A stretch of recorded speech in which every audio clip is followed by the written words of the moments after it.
আজকে যে দিনটার ব্লগ শেয়ার করছি তখন আমার বেবি 14 দিনের, ইয়েস অফিসিয়ালি 2 উইকস ওল্ড নাও। হাই এভরিওয়ান, আমার নতুন একটা ব্লগে সবাইকে স্বাগত। কেমন আছেন সবাই? একটা নতুন জার্নি শুরু হলো মাত্র, আর আজ ওর সাথে আবারও একটা নতুন ফেজ শুরু করছি। আজ আমরা যাচ্ছি আমার বাবার বাড়ি থেকে শ্বশুর বাড়িতে। এই কদিন বাবা মায়ের কাছে খুব যত্নেই ছিলাম। ওরা শুধু বেবির না, আমারও ফুল টাইম কেয়ার নিয়েছে। সকাল সকাল ব্রেকফাস্ট করে রেডি হয়ে গেছি, আর বেবিকেও রেডি করে ফেলেছি। এখন সময় 9:30, আর আমার মা ওকে বেরোবার আগে দুধ খাওয়ানোর চেষ্টা করছে। বাটু খুব একটা খেতে চাইছে না, ওর মুখ দেখে সেটা বোঝাই যাচ্ছে। অ্যাকচুয়ালি ও সকাল থেকে একবারই খেয়েছে, এখন আর না খেলে ঠিক হবে না, তাই একটু খাওয়ানো হচ্ছে। তো কিছুটা খাওয়ালাম, তারপরে বেরিয়ে পড়লাম। আমার শাশুড়ি মা আগেই বলে দিয়েছিলেন 10টার মধ্যে যেন বাড়ি থেকে রওনা দিই, সো আমরা সেটারই চেষ্টা করেছি। বাই দ্য ওয়ে, তোমাদের বাড়িতে কি এমনটা হয় সব কিছুতে শুভ সময় দেখে কাজ করা? আমার মা আমাদের গাড়িতে তুলে দিয়ে বাড়ি চলে গেল।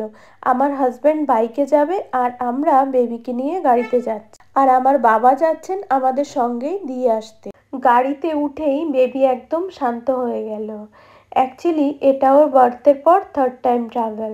ফার্স্ট ছিল হসপিটাল থেকে বাড়ি আসা, সেকেন্ড ছিল শপিং ডে, আর আজ আমার বাবার বাড়ি থেকে শ্বশুরবাড়ি খুব বেশি দূরে নয়, সো 30 মিনিটের মধ্যেই পৌঁছে গেছি।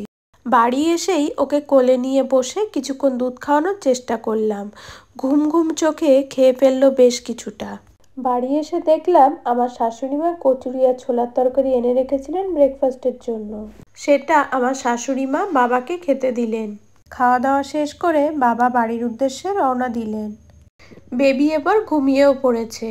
ওকে আয়া মাসির কাছে রেখে আমি আর আমার হাজব্যান্ড এবার বেরিয়ে পড়লাম।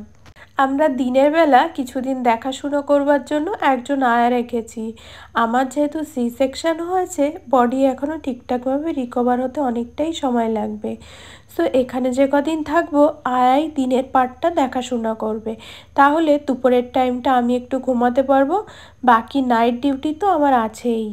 আজ আমরা যাচ্ছি বারাসাত মিউনিসিপ্যালিটিতে বেবির জন্য বার্থ সার্টিফিকেট অ্যাপ্লাই করতে। হসপিটাল থেকে যেসব ডকুমেন্টস দিয়েছিল সবগুলোই নিয়ে নিয়েছি। আসলে খুব ইম্পর্টেন্ট একটা কাজ এটা, তাই আর খুব বেশি দেরি করা ঠিক হবে না। এখানে প্রায় 1 ঘন্টার মতো সময় লাগলো, কিন্তু ফাইনালি নাম রেজিস্টার হয়ে গেল। বার্থ সার্টিফিকেট কয়েকদিন পরই রেডি হয়ে যাবে, তখন we can even download it online. By the way, আমরা বেবির নাম রেখেছি রুশাং। আমার আর ওর বাবার নাম মিলিয়ে আর কে দুটোই আছে রুশাং নামের মধ্যে। We love this name, sweet and unique. আর ডাকনাম রেখেছি ক্রিস। এটা হলো সেই দিন রাতের ছবি। রাত তখন 2:30, আমরা তখনও জেগে। বেবি কাঁদছে, কখনো ওর বাবা কোলে নিচ্ছে, কখনো আমি। দিনে তো একবারে রাজকুমার হয়ে ঘুমায়, আর রাতে পার্টি মুড অন। এভাবেই কেটে গেল আমাদের 14 দিনের রাতটা। এই ছোট ছোট মুহূর্তগুলোই তো আমাদের নতুন জীবনকে স্পেশাল করে তোলে। আর হ্যাঁ, যারা নতুন বাবা মা, তোমাদের গল্পও কমেন্টে শেয়ার করো। Thanks for watching this blog. Don't forget to like, comments and subscribe. See you in next blog. সবাই ভালো থাকবেন, সুস্থ থাকবেন, টাটা।